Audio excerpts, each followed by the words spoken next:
Being in and around the trees, just in a physical way, after being around power plants, they gave me a lot of solace and comfort and renewal in a sense. It's a lot more pleasurable to be around a tree than a power plant.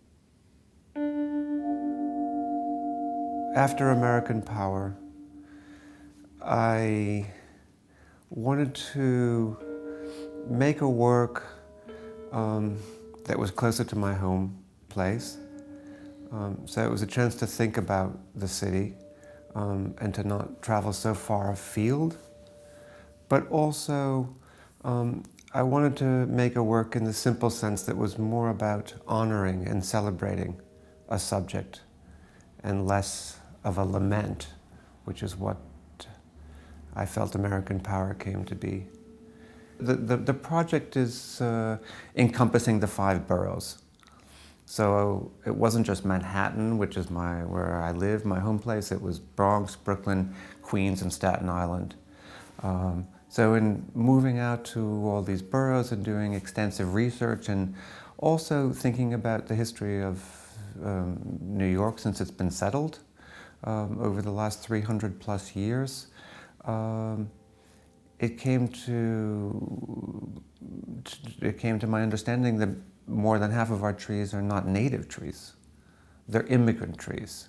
In fact, I think a cutting from the Weeping Beech from Belgium was brought back in the 19th century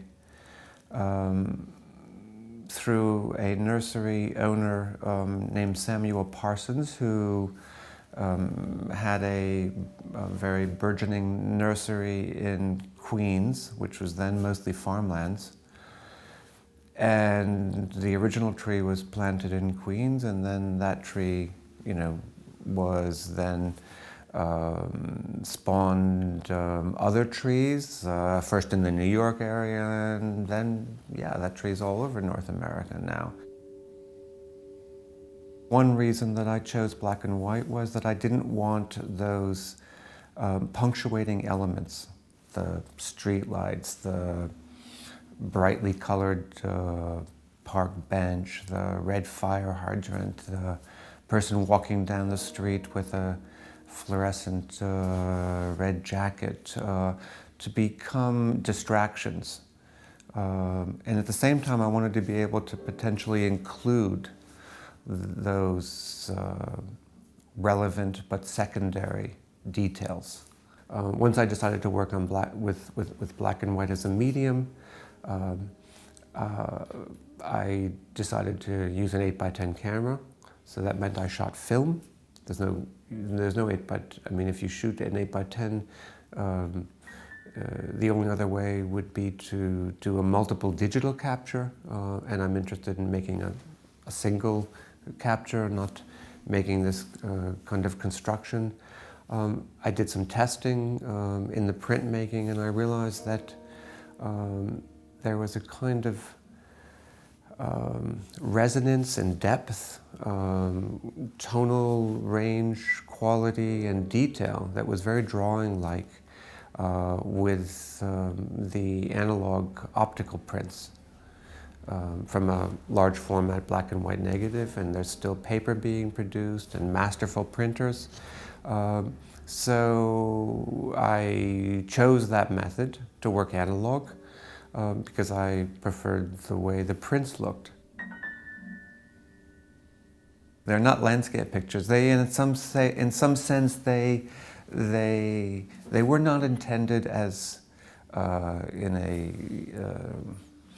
premeditated way as portraits, but I think they became. I think my engagement with them on an individual basis as singular trees brought me to a place where they have certain qualities that are portrait-like. They have certain. They take on a certain persona. Not that I wanted to personify them, but that I wanted to respect them as their own, for their own qualities, their own character. And so I think in looking at them that way, some of that comes forward. Maybe there are some metaphorical associations, in particular in New York, with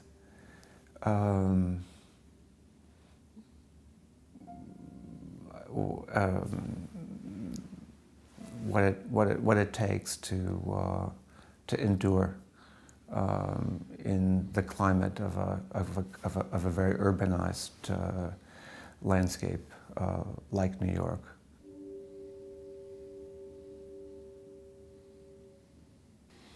I think when I can see it past the infatuation phase, when I can let go of all the expectations that I place on it to work and to sing in its way and be transcendent and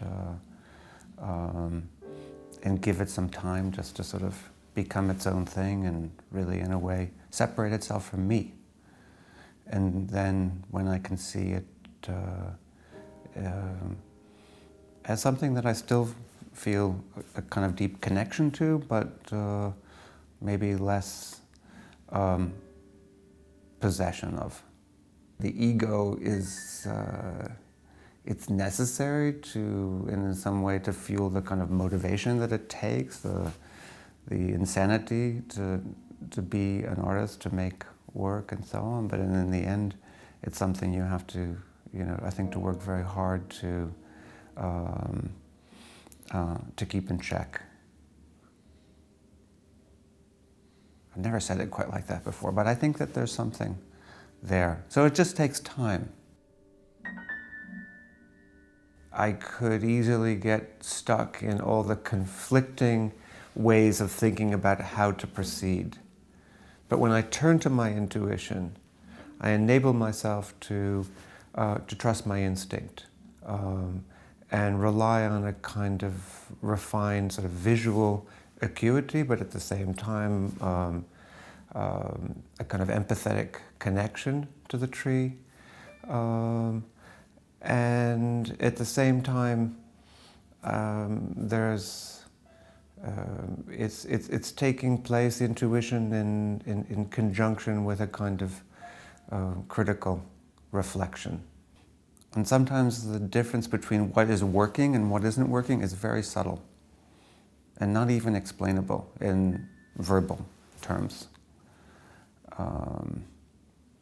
So I think there's something to be said about the challenge of what it takes to make a picture that's about something that's seemingly simple